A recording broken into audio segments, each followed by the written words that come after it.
Okay, ready? Ready. 3, 2, 1. So when somebody is first getting divorced, and I can speak from personal experience, you are really trying to figure out what exactly the divorce is going to look like. I mean, you don't even know what to ask for.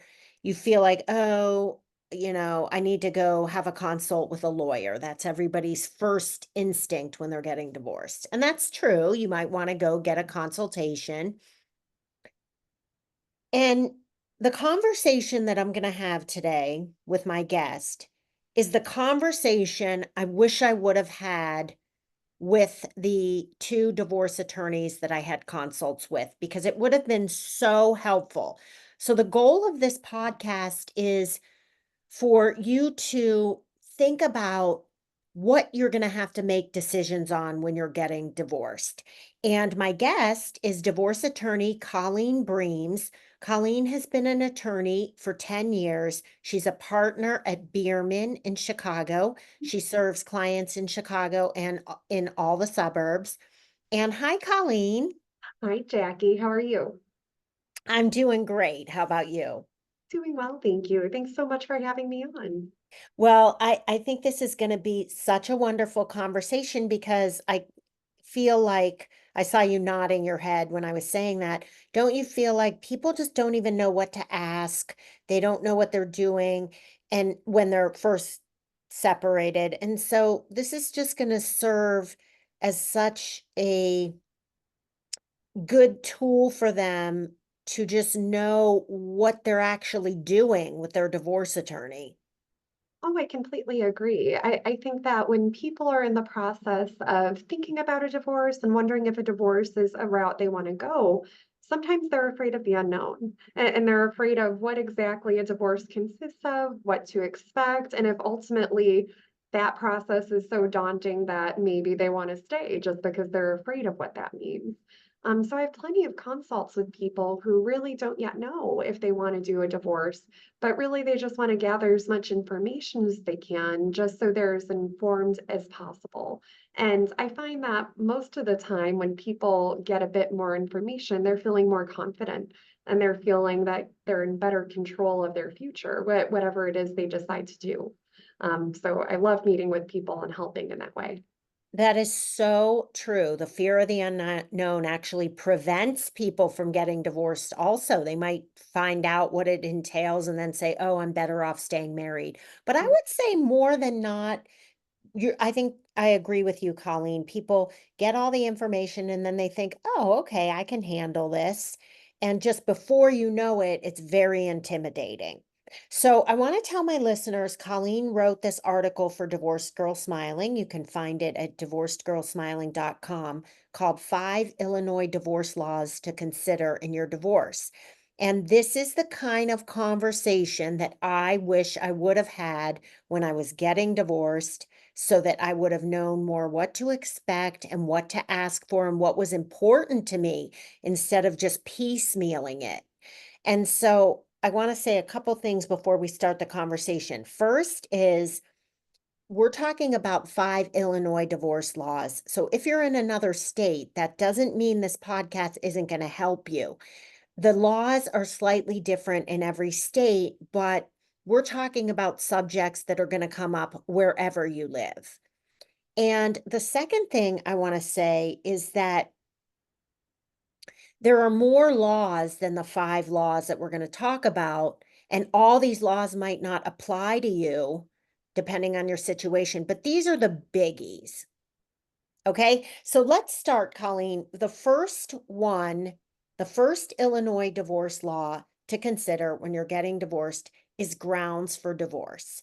And I think that there's a lot of people who are listening thinking, well, my husband cheated. So isn't the judge going to say he has to pay more or whatever? So tell me what grounds for divorce is in Illinois, and then tell me about other states. Yeah, so I can only advise as to Illinois grounds for divorce because that's the only state that I'm barred in. But here in Illinois, the only ground for divorce we see people file under is called irreconcilable differences. And really what that means is at least one spouse believes that there's an irretrievable breakdown in the marriage, that the marriage is broken, and that what one person wants a divorce. So a little bit different than what we saw in the past in Illinois, which is a good thing. I think that having this blanket ground for divorce of irreconcilable differences protects a lot of people and allows people to seek a divorce without having to worry about needing to prove, say, for example, infidelity or mental cruelty. All that's required is at least one person wants a divorce, and then the divorce filing can happen. One thing to consider when talking about the grounds for divorce, like I mentioned, only one spouse needs to believe that the divorce is broken down and irretrievable in order to file. And upon the date of the divorce judgment, uh, what that court date is usually called when folks can settle their divorce is called a prove-up date.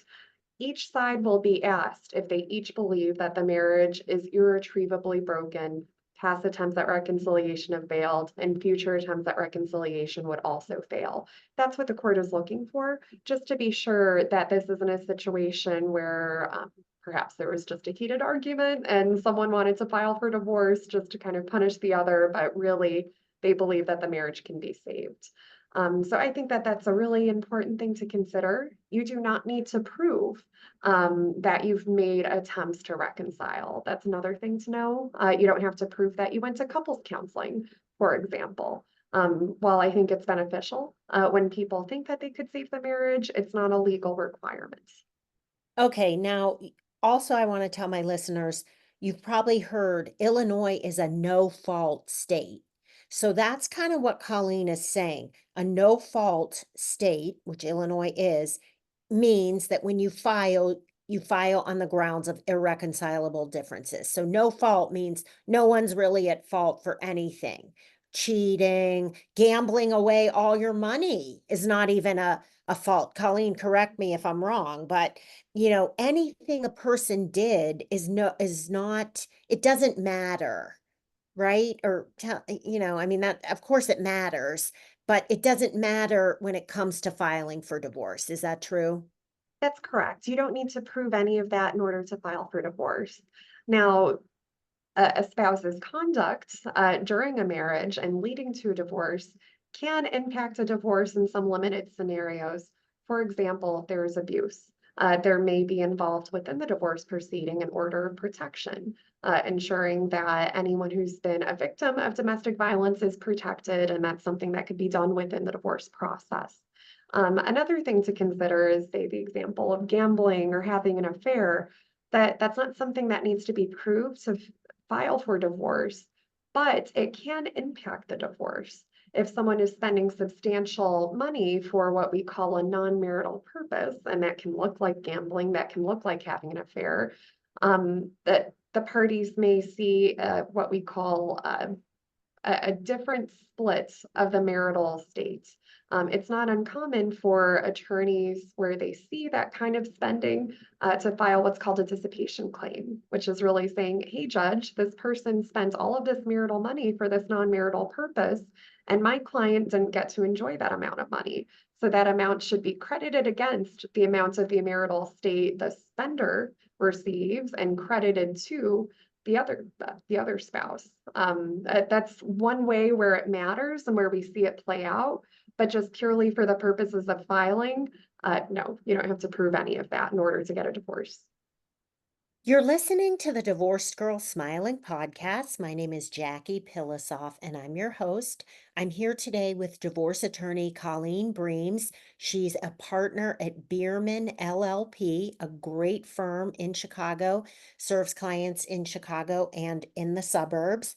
And Colleen and I are talking about 5 Illinois divorce laws to consider in your divorce. We're going to take a short break. When we come back, we have 4 more. We'll be right back. Welcome back to the Divorced Girl Smiling podcast. My name is Jackie Pilosoff, and I'm your host. And today we're talking about a conversation I wish I would have had when I was first getting divorced in my consults with the 2 divorce attorneys that I went to. And by the way, I did not know Colleen. Actually, Colleen, it was 17 years ago, so you were too young. But, but had I had these conversations about these laws that are laws you need to know to help you make or to help you think about the decisions you're gonna have to make. So really, really important. All right, we are moving on to the second Illinois law you might want to consider when making decisions in your divorce, and it's called equitable distribution. Explain what that is, Colleen. That's exactly right. Equitable distribution simply means that each spouse in the divorce process should receive what's considered a fair share of the marital estates. Now, it's important to first talk about what's within the marital estates. And usually that looks like anything that was accumulated from the date of marriage on. And so, generally speaking, anything that either spouse had prior to the marriage can be considered non marital and awarded to just them.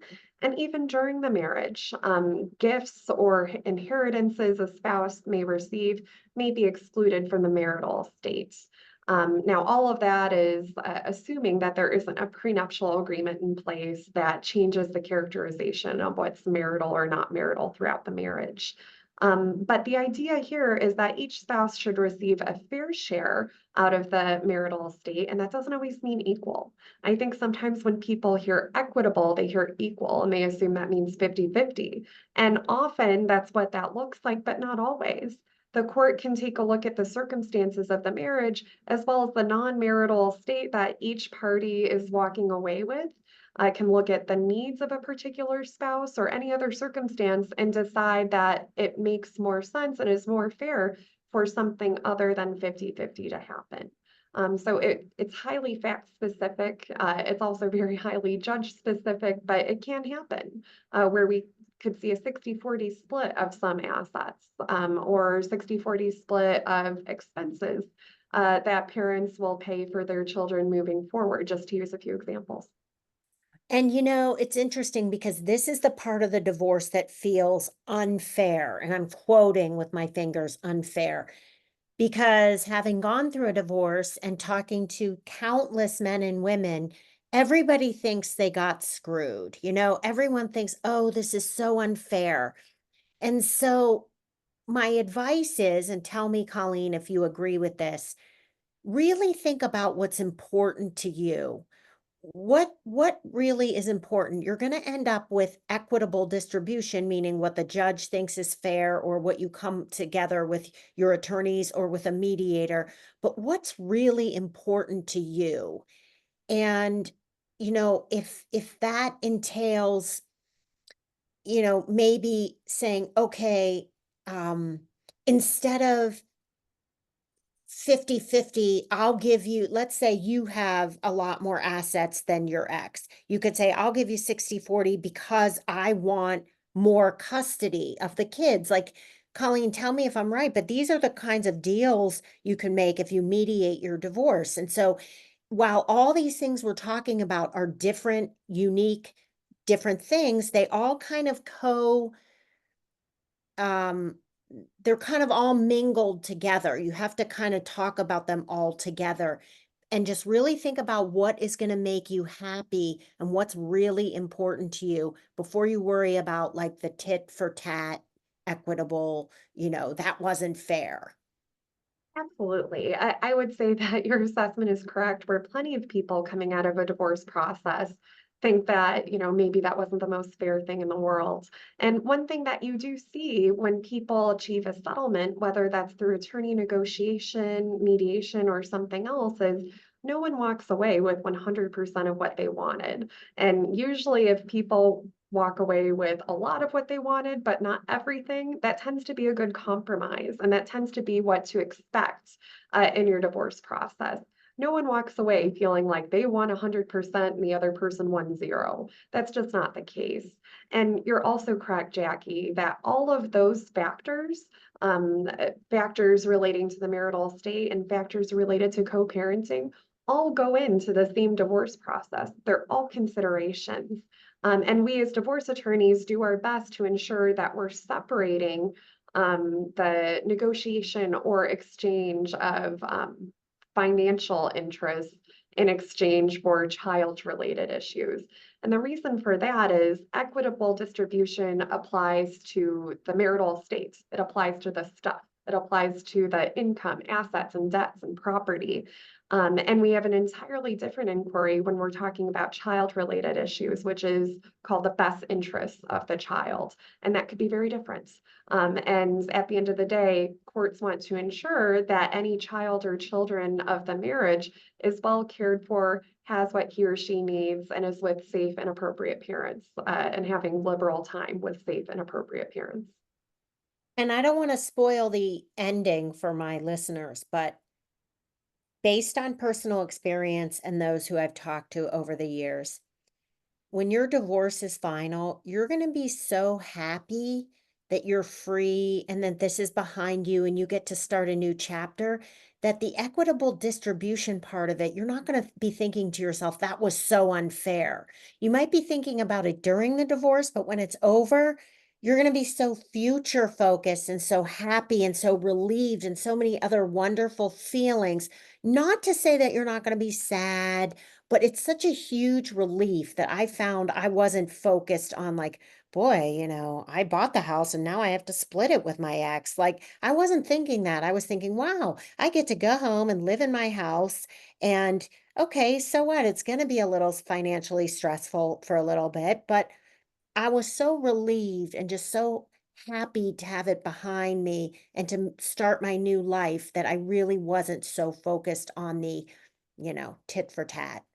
That's such a good reminder for your listeners. What I would say to anyone going through a divorce process is this too shall pass, that this is not your forever, that this is a temporary situation, which may be less than pleasant, maybe less than fun, but it's not going to be your entire life. And there's so much ahead of you on the other side that I think that just this blip in your history will not matter as much in the long run because you'll go on to have a full and happy and fulfilled life way different than what you can imagine now.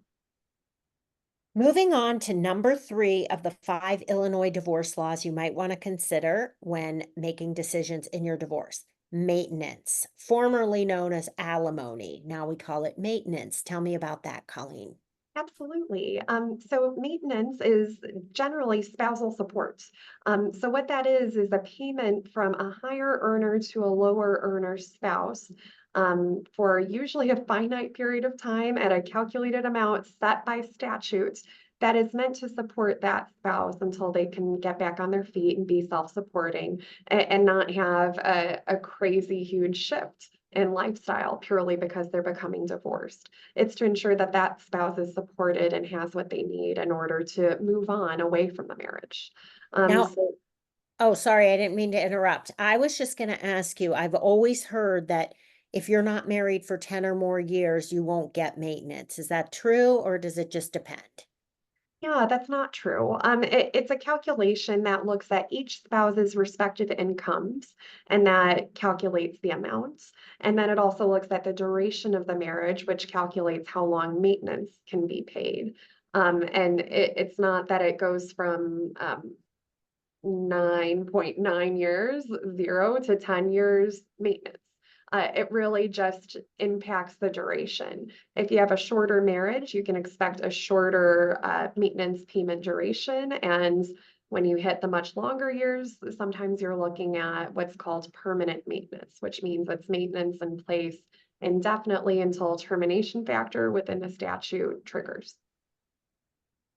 Moving on to number 4, which is child support. And I remember when I got divorced, I had a hard time. I didn't know what the difference between child support and maintenance was. So, child support, you write here, Illinois follows the principle of income shares in guideline calculation of child support. So, child support, tell me if I'm correct, is the only one of these that really is like a formula.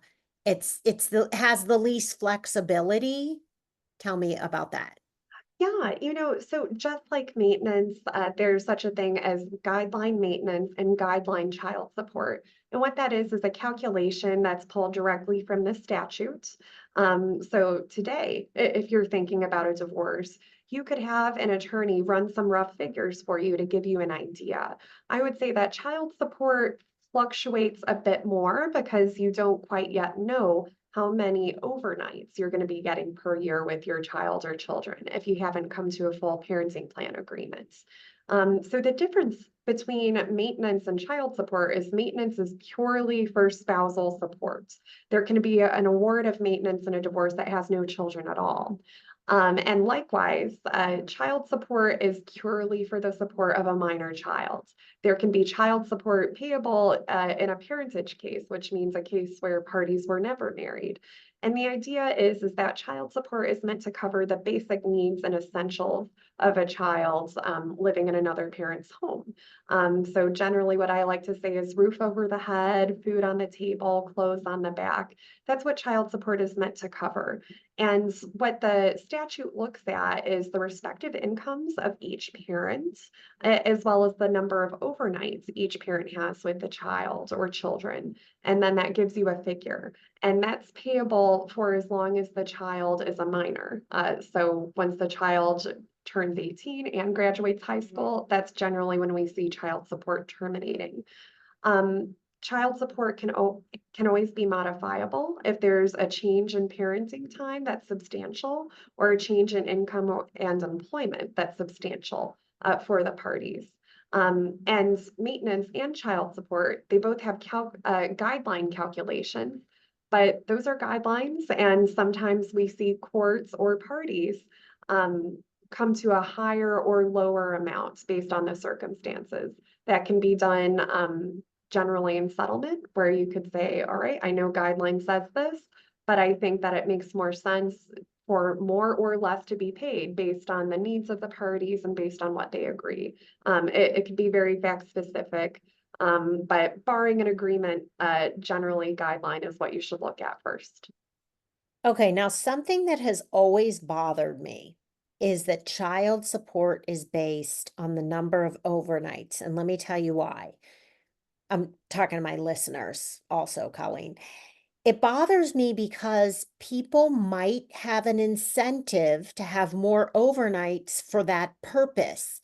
And that ties into number 5 of our Illinois laws that you should think about in making decisions, which is allocation of parental responsibility. Now, let's say I'm really worried, I'm a dad and I'm really worried and I don't feel like I can pay all of the child support. So I'm just going to ask for more parental parenting time so that I can have more overnight so I don't have to pay. And that's something that really bothers me because people need to be very honest with themselves and say, can I handle these kids for this amount of time? I'm working full time. I might be traveling for my job. And so we don't want to incent people to have the kids more for the money, right? I mean, how do you feel about that? Oh, I completely agree. I think it goes back to the inquiry of best interests of the children, which could be far different than what a parent's preferences are or what a parent's financial outlook is. And I think what people sometimes fail to understand is kids are expensive. And asking for more overnights means that you're the one who's paying for the essentials that a child will need. Your grocery bill will probably be higher. Your utilities will probably be higher. Your gas bill will likely be higher. There's so much that goes into it. And I think that needs to be considered. I don't think it always is. And also, most importantly, is you need to go to the best interest of the children. It's about what's good for the children, and child support is simply meant to help support those children. And every parent wants to support their children. I don't think it's right to have gamesmanship over the number of overnights in exchange for a better child support figure. Unfortunately, I think me and every other attorney in this practice has seen that happen, and it's really unfortunate. And I think that the good attorneys work hard to keep their clients in check as it relates to that because it's about the kids. And I have actually known people who have said, look, you don't have to pay me more child support, but I want the more overnights because they wanted their kids, but they didn't want to not get them because of the more child support. So, the other thing I was going to say is that I want my listeners to listen very carefully to this. Do not feel guilty when you are considering how many overnights and how much you feel you can handle having the kids. Guilt is the worst, most unproductive emotion a person can feel. If you are doing what Colleen is telling you, she's probably said it 3 times already, putting the best interest of your children first, then you should not feel guilty if you say, listen, I have a job where I get on a plane every week from Monday to Friday. I get home Friday. I can't have 50-50 custody. If you feel guilty, I'm going to be really, really mad at you. You are doing what's best for your kids. And if you trust your spouse, soon to be ex-spouse, there should be no guilt at all. What do you think? I couldn't agree more. I think at the end of the day, what kids want is good quality time with each parent. And I think that parents really need to be practical because what you're looking at is your own schedule, your co-parent schedule, and your kids' schedules. A lot of that doesn't really lend itself to 50-50, except in limited circumstances. So it's okay to have a schedule that's slightly different than 50-50. Doesn't mean you love your kids any less, and it doesn't mean that you won't see your kids a ton. I And it think doesn't mean that your kids are going to love you any less. Because absolutely. let me tell you something, spending more time with one parent than the other, that doesn't make a kid love that parent more. So, like Colleen said, it's all about quality of the time you spend together. And I will say, I fought it, wouldn't go back to work, didn't want to leave my kids. When I finally went back to work, I was such a better parent. I appreciated the kids more. I wasn't like, oh, I can't wait till they go to bed. I didn't want them to go to bed because I was having so much fun with them because I didn't see them all day because I was working. So it's all about quality and your kids love you. I get so many emails from people getting divorced who are very insecure that their kids love their ex more. Colleen, have you ever heard clients say that, like, oh, my kids love him so much. He's buying them all this stuff, and I can't afford that. And I feel like they love him more now. And I want to tell people they don't. They love both of you so, so much, and they need both of you. So really try to put your feelings for your soon to be ex aside and think about the best interests of your kids. And it's not always easy. It really isn't. You want to tell your kids, like, did you know that he did this, this, and this to me? Did you know that he's had a girlfriend for 2 months already and we've only been split up for 2.5? So, like, but it's, and it's frustrating and it's hard, but please really try to take a step back and just think of them because they're really hurting too. And like Colleen said, they need both parents.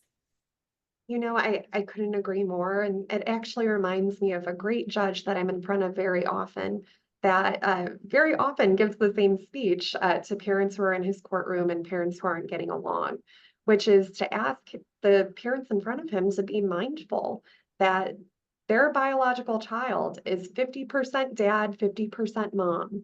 And you need to watch how you talk about your co-parents. The only way you should talk about your co-parent in front of your child is complimentary and friendly and civil. Because if you're insulting or denigrating that parent in front of that child is not only going to feel put in the middle, but also probably feel bad about themselves. Because if they hear something is wrong with the other parent, they might think there's something wrong with me too, because that's 50% me. So I would advise every parent out there who's listening to definitely put the kids at the forefront, put your feelings aside, and be sure that you are at least outwardly demonstrating that you respect their co-parents and that co-parent is worthy of respect and love of that child. And you don't have to be over the top enthusiastic, excited about what a great guy your ex is.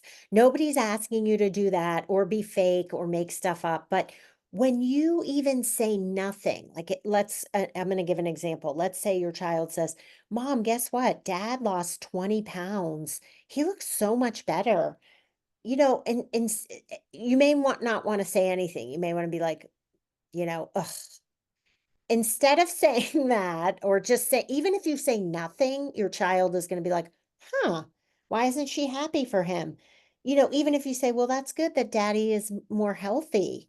That's good. And then just say nothing. And then you can be pissed about it when your kid is not in the room with you.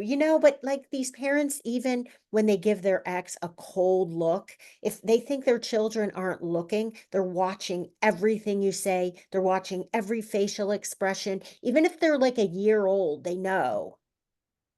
I agree. Kids are intuitive and they're little sponges. They're watching your every single move. So be really mindful of that.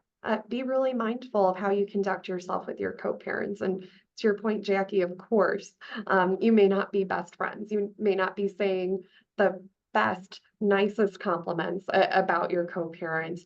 But if you could at least be friendly and affirming of that co-parents, that'll really go a long way, and I think that kids will only benefit from that. Well, Colleen, we have already gone way over. So I'm going to have to end this, but I could talk even for so much longer. So thank you so much for being on the show. You're such a wonderful guest, and I loved all of your great advice and insights. Thank you for having me, Jackie, and thank you to all of your listeners. I appreciate you taking the time. And if you liked what you heard and you want to talk to Colleen or have a consult with her, you can find her in two places in the trusted professional section of Divorce Girl Smiling at divorcegirlsmiling.com. You can also find her at the Bierman website, and Bierman is with two N's. And if you want to listen to more podcasts, read articles, download my mobile app, or sign up for my free consult, you can go to divorcegirlsmiling.com. Thanks so much for listening, everyone, and we'll talk to you real soon.